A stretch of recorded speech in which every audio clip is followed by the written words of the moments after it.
Bonjour, ici Pierre Ollier, j'espère que vous allez bien. Aujourd'hui, nous allons voir ensemble comment faire pour se créer une épargne de précaution en 10 étapes. Alors, j'aimerais que vous imaginiez quelques instants ce qui pourrait se passer dans votre vie si vous aviez de l'argent de côté.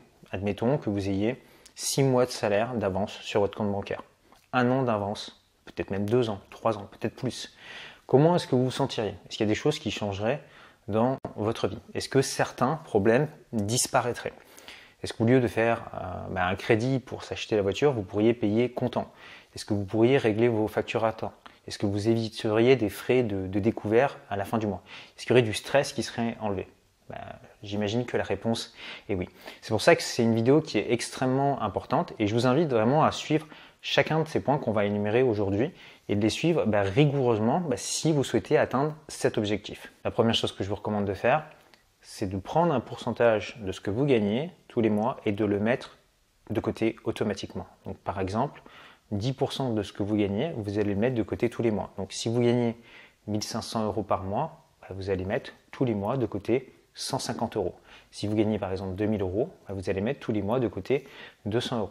C'est vraiment important de le faire en priorité, c'est-à-dire qu'avant de commencer à régler vos factures, payer vos impôts, payer votre loyer, voilà, mettons que vous ayez 2000 € qui arrivent sur votre compte, tout de suite, tac, vous prenez ces 200 €, vous les mettez de côté et en fait, vous vivez avec les 1800 € qui vous restent. Pourquoi est-ce que c'est important de faire ça, de commencer à se payer en premier? Parce que bien souvent, si on ne le fait pas, qu'est-ce qui se passe? On commence à dépenser de l'argent, on va faire des courses, on va payer telle ou telle facture, et à la fin du mois, en fait, on se rend compte qu'il ne nous reste plus suffisamment d'argent pour épargner, et du coup, on se retrouve sans argent de côté. Donc c'est vraiment important d'en faire une priorité, et si vous commencez tous les mois comme ça par mettre par exemple 10%, 15%, 20% de ce que vous gagnez de côté, vous êtes sûr au moins que cet objectif sera rempli, ce qui va vous permettre de vous constituer petit à petit votre épargne de précaution. La deuxième chose que je vous recommande, c'est d'avoir des comptes bancaires séparés. Un compte bancaire par exemple dans une banque A et un compte bancaire dans une banque B. Alors là, vous allez me dire, oui, mais si j'ouvre des comptes bancaires dans deux banques, je vais payer plus de frais, ça va me coûter beaucoup plus cher. Pas forcément. Vous pouvez tout à fait aujourd'hui ouvrir des comptes dans des banques en ligne, dans des fintech, qui ne vont pas vous facturer de frais tous les mois. Ce sont des banques qui sont gratuites, ce sont des banques qui sont en ligne. Donc on ne voit pas son conseiller, mais c'est des comptes qu'on peut gérer très facilement à distance depuis son compte Internet. Donc pourquoi est-ce que c'est important de faire ça? C'est pour simplement séparer ce que vous allez pouvoir dépenser de ce que vous épargnez. Si vous avez cet argent qui est dans la même banque, beaucoup de gens font ça. Par exemple, une personne qui va gagner 1500 € par mois, elle décide de mettre 150 € de côté et elle va les mettre sur son livret A dans sa banque. Ça, je l'ai très souvent vu à l'époque où j'étais banquier. Donc les gens en fait constituaient comme ça leur livret A, mais très souvent, qu'est-ce qu'ils faisaient à la fin du mois? Ils trichaient et ces 150 €, comme ils manquaient sur leur compte bancaire, ils se les renvoyaient sur leur compte courant. Et comme c'est très facile de se faire des virements à l'intérieur de sa banque, du coup en fait les personnes n'arrivaient pas à épargner de façon régulière. Alors que lorsque l'on a par exemple un salaire de 1500 € qui tombe, on prend 150 € et on les envoie sur une banque. Et cette banque, elle est destinée uniquement à l'épargne. Après, on va travailler uniquement avec les 1350 € qui nous restent. Et ça, on sait que c'est ce que l'on va pouvoir dépenser dans le mois. Et en revanche, les 150 € qui sont de côté, on n'y touche pas. Alors, le troisième point vous concerne si vous êtes en train de vous dire, oui, c'est bien gentil, mettre 10-20% de côté tous les mois, mais moi, perso, dans ma situation, avec mon salaire, avec mes revenus actuels, je ne peux pas le faire. J'ai un trop petit salaire, j'ai pas suffisamment d'argent, donc du coup je ne peux pas mettre de l'argent de côté. C'est pas grave, vous pouvez commencer avec un petit pourcentage. Si vous ne pouvez pas mettre 10%, rien ne vous empêche de commencer par 1, 2, 3, 4, 5%. Voilà, l'important c'est de commencer par quelque chose, de faire le premier petit pas. Mais si vous souhaitez augmenter ce ratio, par exemple arriver à 10%, ce que je vous invite à faire, c'est à sortir vos relevés de compte bancaire sur les 3 derniers mois et de regarder toutes les dépenses récurrentes que vous avez. Facture d'électricité, l'assurance, l'abonnement de téléphone, voilà, ce type de choses-là. Et vous demandez sur ces postes de dépenses récurrentes, est-ce que vous ne pouvez pas économiser? Est-ce que vous ne pouvez pas réduire la facture? Très souvent, c'est le cas. Moi, je l'ai fait, par exemple pour mon assurance habitation, en faisant des devis comparatifs, ça m'a permis de baisser le prix de plus de 30%. Pareil, sur ma facture de téléphone, en choisissant un forfait qui était plus adapté, vous pouvez baisser votre facture de 10, 20, 30 € tous les mois en fonction de ce que vous dépensez. Pareil pour d'autres dépenses que vous pouvez avoir. Par exemple, si vous avez aujourd'hui des crédits en cours, vous pouvez tout à fait aller voir une banque qui va vous racheter vos crédits, que ce soit vos crédits immobiliers ou vos crédits à la consommation, et vous proposer un meilleur taux et du coup réduire les mensualités que vous avez sur vos crédits tous les mois. Donc il faut appeler chacun de ces organismes un par un, faire des comparatifs. Alors je sais que c'est un petit peu rébarbatif, mais c'est des dépenses qui sont récurrentes tous les mois. Et en fait, si vous payez plus tous les mois, vous enrichissez les autres, mais vous n'en tirez pas de bénéfice, vous vous appauvrissez. Donc listez toutes ces dépenses, appelez les différents organismes, faites des comparatifs et déjà ça va vous permettre de dégager peut-être quelques points de pourcentage en plus que vous pourrez mettre de côté pour vous constituer votre épargne de précaution. Alors le quatrième point va vous concerner si vous êtes déjà dit cette phrase, voilà, mon salaire est tombé et j'ai rien fait d'extraordinaire ce mois-ci et à la fin du mois j'avais plus rien, je ne sais pas où est passé l'argent. Si vous ne savez pas où est passé l'argent, c'est probablement que vous n'avez pas de budget ou en tout cas que vous ne l'avez jamais fait. Donc ce qu'il faut, c'est découper en différentes catégories ce que vous dépensez tous les mois. Par exemple, budget logement, budget transport, budget nourriture, budget loisirs, budget télécommunication, par exemple Internet, le budget assurance. Voilà, vous prenez tout ça et vous le classez dans différentes catégories et vous allez regarder en fait la part du budget qui a tendance à varier d'un mois à l'autre. Des fois, c'est le côté loisir, ou des fois, c'est sur le côté nourriture, ou des fois, on a acheté plus de choses, des choses qu'on n'avait pas prévues. On a commandé, par exemple, on a un budget Amazon de 200 ou 300 euros, et on ne s'était pas rendu compte qu'on avait acheté autant de choses sur Amazon. Donc voilà, on se dit, le mois prochain, est-ce que j'ai vraiment besoin de ces choses-là? Si ce n'est pas le cas, à ce moment-là, je ne les achète plus, ce qui me permettra, en fait, par la suite, de remettre mes finances dans le droit chemin. Alors, le cinquième point, je trouve qu'il est extrêmement intéressant, parce qu'il va vous motiver. Donc, ça consiste à se fixer un objectif. Quelle est la somme que vous aimeriez avoir sur votre compte bancaire. Donc, admettons que vous vouliez avoir, par exemple, 6 000 euros sur votre compte bancaire. Ça correspond à quoi 6 000 euros? Ça correspond à 100 euros mis de côté par mois pendant 5 ans. Donc, c'est tout à fait faisable. 100 euros par mois, ça correspond à 3,33 euros par jour. Donc, c'est quelque chose que l'on peut faire facilement. Maintenant, admettons que vous vouliez avoir une somme plus importante sur votre compte. Par exemple, vous vouliez avoir 12 000 euros sur votre compte. Ça correspond à 6,66 euros par jour pendant 5 ans. C'est-à-dire que vous allez mettre 200 euros de côté tous les mois pendant 5 ans. Et au bout de 5 ans, vous aurez 12 000 euros sur votre compte bancaire. Si vous mettez 300 euros de côté tous les mois pendant 5 ans, vous aurez 18 000 euros sur votre compte bancaire. Ça peut payer une voiture neuve ou même servir d'apport pour un bien immobilier. Donc c'est important d'avoir un objectif et cet objectif de le découper. Donc quand on met 100 euros de côté tous les mois, on a 1200 euros à la fin de l'année. Quand on met 200 euros de côté tous les mois, on a 2400 euros qui sont sur notre compte à la fin de l'année. Quand on met 300 euros de côté, on a 3600 euros sur son compte bancaire à la fin de l'année. Donc voilà, c'est des petites choses à avoir comme ça en tête. Écrivez-vous votre objectif. Où est-ce que vous voulez en être dans 1 an? Où est-ce que vous voulez être dans 2 ans, dans 3 ans et dans 5 ans?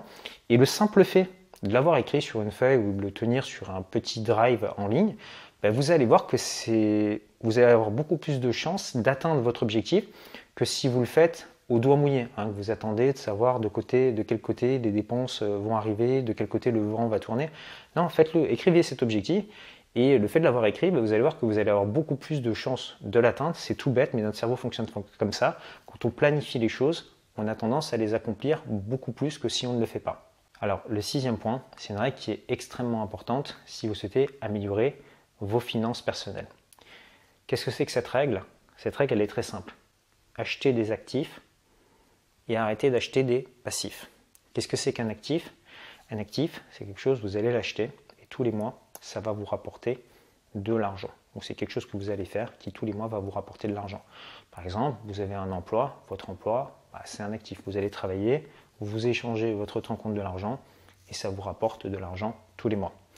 Vous avez par exemple, vous êtes propriétaire d'un bien immobilier. Ce bien immobilier, vous le mettez en location, il vous rapporte des loyers tous les mois, plus que ce que vous devez rembourser.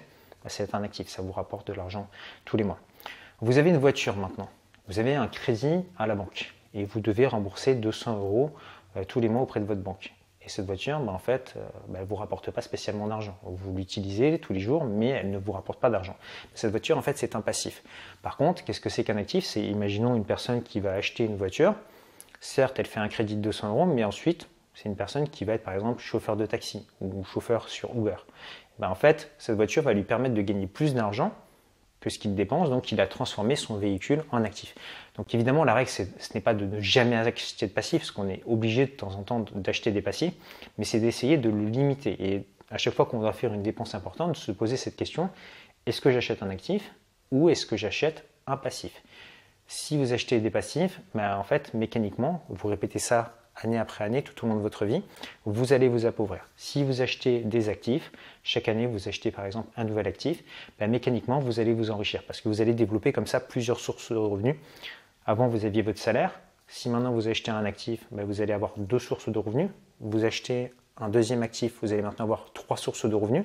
Et donc tous les mois vous allez gagner plus. Si vous respectez toujours cette règle de mettre 10 à 20% de ce que vous gagnez de côté, vous allez vous enrichir beaucoup plus vite. 7e recommandation, cette fois-ci un petit peu inattendue. Ce que je vous recommande de faire, c'est de faire un grand ménage de printemps, un vide-grenier chez vous, et de vous débarrasser de toutes ces choses que vous avez et que vous n'utilisez pas. Je me suis aperçu en allant visiter des biens immobiliers, parce que moi à la base, mon travail c'est d'être investisseur immobilier.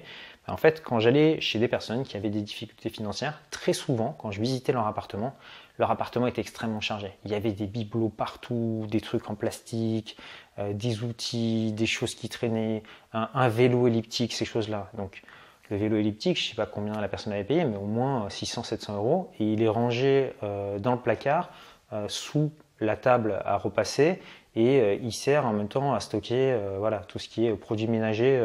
Il est habillé, c'est la décoration. On ne veut pas de ces choses-là. Ces choses-là, en fait, ça nous occupe notre espace mental. On dépense de l'argent inutilement. Donc, videz toutes ces choses-là, faites un grand ménage de printemps. Et la règle, c'est de ne plus rien faire, rentrer dans votre appartement, dans votre maison, qui ne vous sert pas. C'est la philosophie du minimalisme. Et c'est tout bête, mais on n'a pas besoin d'avoir un espace extrêmement chargé pour se sentir bien. Par exemple, imaginez, quand vous partez en voyage, imaginez que vous puissiez louer une belle chambre d'hôtel. Comment est-ce qu'elles sont ces chambres d'hôtel généralement? Est-ce qu'elles sont chargées, pleines de bibelots? Non. On a un espace qui est assez design, avec peu d'objets, et pourtant on a l'essentiel et on se sent plutôt bien. C'est ce que je vous invite à faire dans votre intérieur, et ça vous évitera par la suite de faire des achats impulsifs, d'acheter ce dernier gadget par exemple sur Amazon qui ne vous sert à rien et qui va taper dans vos dépenses. La 8e chose que je vous recommande de faire, si vous êtes vraiment motivé et que vous avez envie de vous constituer une épargne de précaution, c'est de démarrer une activité complémentaire. Donc ça peut être un job, ça peut être une activité en ligne. Moi par exemple à l'époque où j'étais encore salarié, du lundi au vendredi je travaillais, j'étais cadre en banque, et le week-end j'avais une autre activité. Je faisais du consulting, du coaching, ce qui me permettait de me générer une 10e source de revenus. Ce qui faisait qu'à la fin du mois, j'avais des revenus plus importants et c'était beaucoup plus facile pour moi de me constituer une épargne de précaution. Et comme à l'époque, j'étais extrêmement motivé parce que j'avais besoin de me constituer de l'apport pour par la suite investir massivement dans l'immobilier, c'est ce qui me motivait à bosser. Donc je ne l'ai pas fait pendant très longtemps parce que ce n'est pas non plus une vie de bosser du lundi au dimanche, mais temporairement, vous pouvez mettre ce petit coup de collier qui va vous permettre de vous sécuriser. Parce que quand on a 6 mois de salaire d'avance devant soi ou 1 an de salaire d'avance devant soi, même si un jour on a un coup dur, on perd son boulot ou il nous arrive quelque chose, on sait que on va pouvoir tenir et qu'on a de l'autonomie. On n'est pas là stressé. Donc c'est un sacrifice certes, mais qui sur le long terme vous fera sentir beaucoup mieux. 9e point qui va vous concerner si vous avez des revenus liés à votre activité. Par exemple, vous êtes salarié ou vous êtes entrepreneur. À partir du moment où vous avez des fiches de salaire ou à partir du moment où vous êtes entrepreneur et vous payez en dividende, vous avez une capacité d'emprunt. C'est-à-dire que vous pouvez aller voir votre banque et votre banque va regarder combien vous gagnez et en fonction de ça, votre banque elle peut accepter de vous prêter de l'argent, notamment dans le cadre d'un crédit immobilier. Et là vous allez vous dire, mais attends Pierre, faire un crédit immobilier, c'est un passif puisque je vais perdre de l'argent tous les mois. J'emprunte de l'argent à la banque et je dois rembourser la banque, donc je m'appauvris. Pas forcément. Ce qu'il faut savoir, c'est qu'il existe des stratégies. Par exemple, quand vous achetez un bien immobilier, où vous allez emprunter de l'argent pour acheter un bien immobilier. Ce bien immobilier, vous allez le mettre en location et le loyer que vous allez toucher va être plus important que ce que vous remboursez tous les mois à la banque. Alors, ce qu'il faut bien comprendre, c'est que quand on a un bien immobilier, on ne fait pas que rembourser le crédit. Il y a aussi des impôts, des charges, des frais de maintenance. Donc tout ça, il faudra évidemment les comptabiliser. mais c'est quelque chose qui est tout à fait faisable. Par exemple, moi aujourd'hui, j'ai des centaines d'élèves qui font ce type d'opération. Ils ont commencé avec un petit salaire, certains avec un salaire de 1400 euros, 1500 euros. Ils ont emprunté de petites sommes. Alors évidemment, avec cet argent, ils n'ont pas investi à Paris en hypercentre, ils ont plutôt investi dans des petites villes de province. Ils ont acheté un bien qui valait 50 000 euros, 60 000 euros. Ce bien, ils l'ont mis ensuite en location. Le crédit est complètement payé par les loyers qui sont entrés et toutes les charges sont couvertes. Et pour certains qui utilisent des stratégies un petit peu plus agressives, comme de la location courte durée, ou qui font par exemple de la colocation ou même de la division de biens immobiliers, en fait, ils génèrent même un bénéfice tous les mois. Certaines personnes qui gagnent 200 euros de plus, d'autres 300, 400, 500 euros, ça dépend des investissements. Mais c'est quelque chose que je vous invite à faire. Beaucoup de gens se focalisent sur le côté épargne, qu'est-ce que je peux mettre de côté, et oublient qu'ils pourraient gagner de l'argent en empruntant. C'est un peu contre-intuitif, mais pourtant, c'est ce que font les personnes qui sont riches et qui deviennent rentiers immobiliers. Le 10e point extrêmement important, c'est de mettre un like sur cette vidéo si vous pensez que vous a apporté quelque chose et de s'abonner. Plus sérieusement, le 10e point, c'est de tenir ces bonnes habitudes sur le long terme.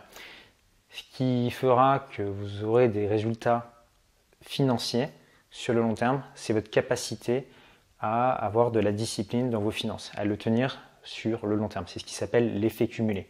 Si vous mettez 100 euros de côté tous les mois, mais que vous arrêtez au bout du 3e mois, en fait, vous n'allez pas aller très loin. Maintenant, si vous mettez 100 euros de côté tous les mois et que vous le faites pendant 5 ans, vous avez 6 000 euros sur votre compte bancaire. Donc la question à vous poser, c'est est-ce que vous préférez avoir 6 000 euros sur votre compte bancaire ou 300 ? Voilà. Donc seul le long terme paye et il faut s'y tenir, il faut être discipliné tous les mois. Donc pour enlever la discipline, moi ce que je fais, c'est que je fais des virements automatiques, ce qui fait que c'est une machine qui prend la décision pour moi. Donc je prends la décision une fois, voilà, tous les premiers du mois, verser telle somme sur tel compte, et ce compte, je sais que c'est mon compte d'épargne, et voilà, la règle c'est que j'y touche pas. Voilà, quand vous avez pris la décision une fois, c'est dur. Après, vous allez forcément vous adapter pour vivre avec le reste, ce qui vous reste de votre budget. Et si vous faites ça pendant des années, au bout d'un moment, vous allez dire waouh, super, j'ai 6 mois de côté d'avance, 1 an de côté d'avance, 2 ans de côté d'avance, 3 ans de côté d'avance, et vous allez vous sentir beaucoup mieux. Mais vraiment, pensez-y, tenez ces bonnes habitudes sur le long terme, c'est vraiment le plus important. Maintenant, si vous souhaitez en savoir plus sur les finances personnelles, savoir comment faire pour vous constituer un patrimoine, ce que j'ai fait, c'est que j'ai mis à votre disposition 1 heure de formation offerte qui vous montre notamment comment faire pour devenir un investisseur immobilier quand on n'a pas forcément de capital de départ ou qu'on n'a pas un salaire de 4 000 ou 5 000 euros compte, avec un petit salaire. Donc pour accéder à cette heure de formation, c'est très simple. Vous avez un petit carré qui s'affiche ici, où vous retrouverez un lien juste en dessous dans la description. Vous cliquez dessus, vous entrez votre adresse email et vous allez recevoir cette série de vidéos dans votre boîte email au fur et à mesure. Moi je vous dis à très bientôt pour une prochaine vidéo. Prenez soin de vous. Ciao ciao.